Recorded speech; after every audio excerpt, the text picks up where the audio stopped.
میں مصلی بچھائے ہوئے نماز پڑھتے ہوئے ایک پیر صاحب ہوا میں اڑ رہے تھے. وہ پیر تھے. تو شوہر نے اپنا نام کرنے کے لیے کہا اچھا تم نے دیکھا اسے؟ ہاں. ہوا میں اڑتے ہوئے دیکھا؟ ہاں. مصلی پہ نماز پڑھتے ہوئے دیکھا؟ ہاں. ارے پگلی وہ میں ہی تو تھا. اپنی بیوی سے بولی ارے پگلی وہ میں ہی تو تھا.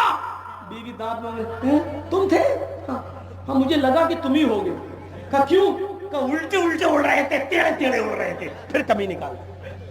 ابھی تعریف کر رہی تھی, جب سنا کہ ہم ہی تھے. تم تھے؟ تبھی ٹیڑے ٹیڑے اڑ رہے تھے, مجھے لگا کہ تم ہی ہوگے. پھر کمی نکال دی. یہ آج کل کی عورتیں اپنے شوہر کی کبھی تعریف اس طریقے سے کر نہیں سکتی. ہاں کب کریں گی؟ پہلے تنخواہ مہینے کی پہلی تاریخ کو آپ کو 10,000 روپے ملے, آپ 500 روپے کا سامان Fair and Lovely, Ponds, sari خرید کے آپ لے آئیے, تب وہ کہے گی میرا شوہر دنیا کا سب سے اچھا شوہر ہے, سب سے اچھا شوہر. اور جہاں ایک دن کمی ہو گئی تو آپ سمجھ لیجئے گا اللہ کی قسم پوری زندگی کی محنت پہ پانی پھر جائے گا. کیا کیا تم نے ابھی تک؟ جب سے تمہارے گھر پہ آئی میری سہیلیاں دیکھ لو شادی میں کیسے کیسے جاتی ہیں, ہمارے پاس نہیں.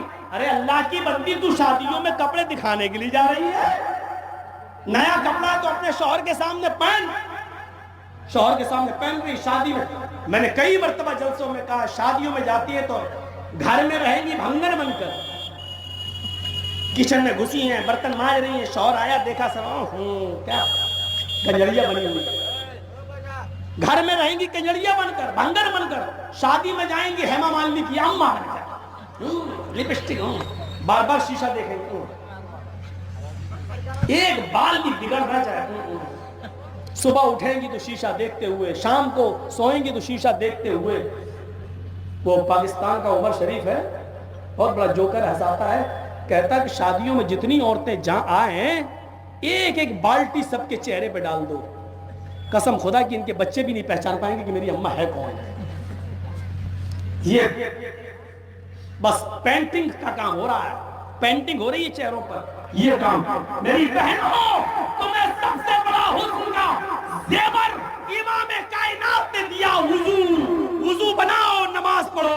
اللہ کی قسم وضو سے بہتر تمہارے لیے کوئی زیور نہیں ہے. اس وضو کو بناؤ اور نماز پڑھو, اور پھر دیکھو اسی وضو کا زیور پہن کر حضرت فاطمہ نے زندگی گزاری. تو ایسی زندگی گزاری کی جب انتقال کا وقت آیا تو کہنے لگے میرے شوہر علی, میرے انتقال کے بعد میرے جنازے کو رات میں لے جانا, عشاء کے بعد دفنانا, دن میں مت دفنانا. شوہر نے پوچھا علی نے ایسا کیوں؟ فرماتی ہے اے میرے شوہر, میں نہیں چاہتی ہوں کہ میرے جسم پر, میرے مردہ جسم پر پڑے ہوئے کفن پر بھی, میرے مردہ جسم پر پڑے ہوئے کفن پر بھی کسی غیر مرد کی نظر پڑے, کوئی غیر مرد میرے مردہ جسم پر پڑے ہوئے کفن کو بھی دیکھے.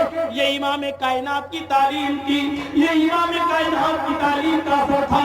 میرے پیارے ساتھیوں, آج دنیا میں کیا ہو رہا ہے, آج ہندوستان کے اندر کیا ہو رہا ہے؟ آج عورتوں کو شادیوں میں, بیاہ میں اور پھر کالج اور یونیورسٹیوں میں کی پوشاک کو دیکھو, اور لوگ حقوق آزادی نسواں کا نعرہ لگا رہے ہیں. آزادی آزادی آزادی. بھیڑیوں نے ایک مرتبہ بکریوں کے ریوڑ میں جانے کے بعد کہا کہ تم اپنے مالک سے آزادی کیوں نہیں مانگتی ہو؟ بکریوں کو بھیڑیے کی بات پسند آئی, کہنے لگی اپنے مالک سے کہ مجھے آزاد کرو. مالک نے کہا نہیں میں آزاد نہیں کر سکتا. بکریوں نے پلاننگ کی اور بھوک ہڑتال پر بیٹھ گئی. اپنے مالک کا چارہ کھانا منع کر دیا, ہمیں آزادی چاہیے, ہمیں آزادی چاہیے. ایک بوڑھی بکری ان کے پاس آتی ہے اور کہتی ہے اے میری بیٹیوں, تم آزادی حاصل نہ کرو, دنیا بڑی شاطر ہے, تمہارا مالک تمہیں یہاں جتنی بھی آدھی روٹی, ایک روٹی, ایک چارہ, ایک پورلی, دو پورلی جو چارہ تمہیں کھلا رہا ہے, اسی پر اکتفا کرو, یہاں تمہیں سکون ہے. بکریاں بولی اماں تم تو بڑھی ہو چکی ہو, تم نے تو اپنی زندگی جی لی ہے, اب ہمیں اپنی زندگی جینے دو. انہوں نے مالک کے خلاف بغاوت بلند کر دی اور ساری بکریوں نے آپس میں طے کر لیا کہ ہم چارہ نہیں کھائیں گے, ہم روٹی نہیں کھائیں گے. مالک کو مجبور ہو کر بکریوں کو چھوڑنا پڑا. اس مالک نے مجبور ہو کر ان کی بغاوت کے تیور دیکھ کر بکریوں کو چھوڑ دیا, اور بکریاں چھلانگ لگاتے ہوئے بیابان جنگل میں چلی گئی. اب وہ وہاں کے لہلاتی ہوئی کھیت دیکھتی ہیں, ہری بھری سبزی دیکھتی ہیں, اس پہاڑی پہ چلتی ہیں, ادھر آ رہی ہیں, ادھر آ گئی, بڑی خوش تھی کہ اب ہمیں آزادی مل گئی. وہی پہاڑ کے دامن میں بھیڑیے چھپے ہوئے تھے. ان بھیڑیوں نے دیکھا یہ بکریاں آزاد ہو گئی. ان بھیڑیوں نے ان بکریوں پر حملہ کر دیا اور ان کو پھاڑ کر کھا گئے.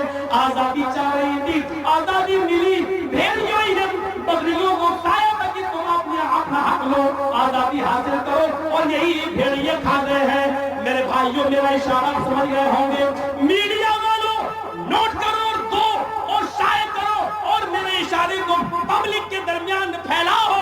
میرا اشارہ یہ, آج جو اوپر تک بیٹھے ہوئے عورتوں کی آزادی کا نعرہ لگا رہے ہیں, عورتوں کی آزادی, عورتوں کی آزادی, یہ حقیقت میں وہ بھیڑیے جو عورتوں کی آزادی نہیں بلکہ آزادی کا نعرہ دے کر عورتوں کے جسموں سے کھیلنا چاہتے ہیں, ان کے جسموں, ان کی عزتوں کو نوچنا چاہتے ہیں. یہ بھیڑیے جو ان کی آزادی کا نعرہ لگا رہے ہیں. اسلام نے عورت کو ایک مقام دیا ہے, ایک مرتبہ دیا ہے. اس کو چار دیواری میں قید نہیں کیا بلکہ قلعے کے اندر قید کر دیا ہے. قلعے